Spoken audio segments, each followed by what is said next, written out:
Hey guys, let's talk about English 123 Summative Assessment Guidelines and Rubric. What is this talking about? Good question. This is talking about the big project that we are doing all term. Okay, we are writing a persuasive essay, and this rubric is talking about the process and that final draft. Okay, so let's dig in and see what we're doing, right? All right.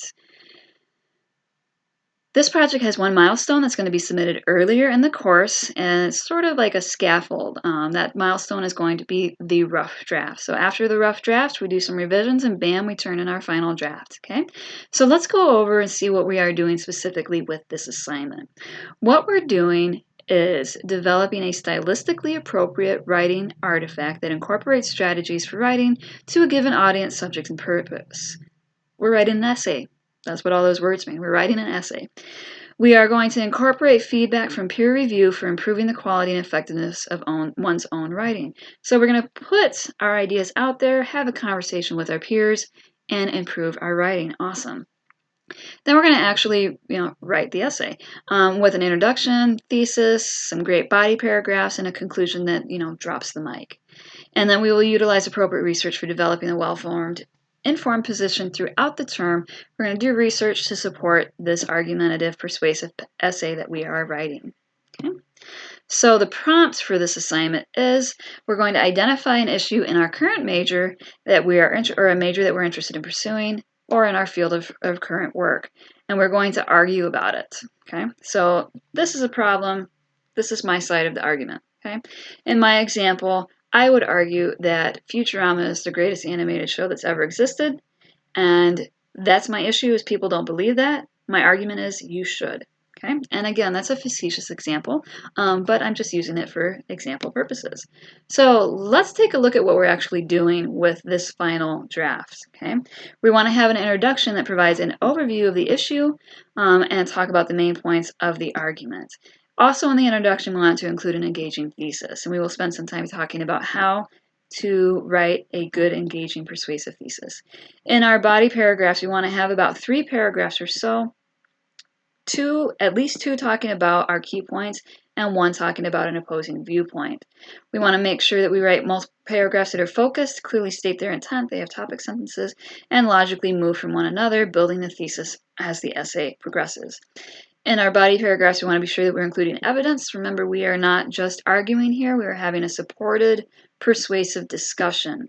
Okay, and we often use persuasion and argument interchangeably, but the main difference is when we're trying to persuade somebody, we use evidence. We're not just standing on our soapbox saying, hey, listen to me. We are using evidence from the resources that we have found to support our discussion. And remember, in the body paragraph, we do need to address the opposing viewpoint. In my example of Futurama being the greatest animated show that's ever existed, an opposing viewpoint would be that it is not the greatest animated show that's ever existed. So make sure that you do have an opposing viewpoint in your essay. Then finally, we want to have a conclusion that wraps everything up and drops that mic, saying, bam, you're convinced. Okay, so let's take a look at the nitty-gritty of this assignment. We want our persuasive essay to be between 5 to 7 pages. This excludes any cover pages and it excludes any reference pages. Okay, so our goal is between 5 to 7 pages. I'm not a giant stickler on length, so if you need to go longer, that's totally cool. If you are going to be a little bit short, let's have a conversation about that. Text me or email me and we'll talk about strategies on adding more content. This paper also needs to be written as a traditional essay in MLA or APA format. I encourage you to save your document in Microsoft Word or some similar word processing program. We want it to be double spaced, size 12 times New Roman font, 1-inch margins, all that kind of stuff. We want to make sure that we're proofreading. We don't want to lose points because we have some spelling errors in there. Okay, so let's take a look at the critical elements here. Again, we've got exemplary, proficient, needs improvement, and not evident. Not evident means that we did not do that part of the assignment. Needs improvement is not a bad thing. It just means you did you did an effort, but here's where we could improve next time. Proficient is awesome. Exemplary is awesome-er. Okay, so let's take a look at what it takes to hit proficient. Critical element 1, introduction, overview. Do you provide an overview in your introduction of the argument that you're having, and do you include a brief discussion or description of the key points that you will be using? Second introduction component is, do you compose a thesis statement that presents your argument? Great, awesome. Now let's focus on the body content, critical elements. Do you write multiple paragraphs that are focused, clearly state their intent, and build the thesis? Do you have more than one paragraph? Do you have at least 3? The next one is the body paragraphs in terms of using evidence. Let's make sure that our paragraphs are 5 to 8 sentences long. They're long enough to actually have some content to them, and that you are integrating some evidence to support your discussion. The third critical element relating to the body is our opposing viewpoints. Do you address and refute the opposing viewpoint? Do I say, yes, sir, I hear you saying that Futurama is not the greatest animated show that's ever existed. I disagree with you, and here's my proof on why it actually is the greatest. Okay? Do you present an opposing argument, and do you shut it down, essentially? Then let's look at the conclusion critical elements. Do you review what you just talked about, and then do you provide some insights that you have learned that have strengthened your argument? Do you summarize and then say, bam, this is why it's so important, and drop that mic?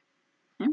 And then articulation of response, again, is just making sure that you have no grammar errors. As this is our final draft, I will be a little bit more of a stickler at this point. Let's make sure that we're turning in clearly proofed and revised final drafts. No spelling errors, no incorrect word choices, and let's make sure that our citations are, to the best of our ability, correct and consistent. That is our big project. That is our final draft. It might seem overwhelming just looking at the rubric, but I want you guys to know that you've got this. We're taking it step by step, depending on when you're viewing this. If you're viewing it at the beginning of the term or when we're actually doing our final draft, we have either taken baby steps to get to this point or you're about to venture onto those baby steps to get to this point. So try not to overthink it. We're writing an essay here, guys.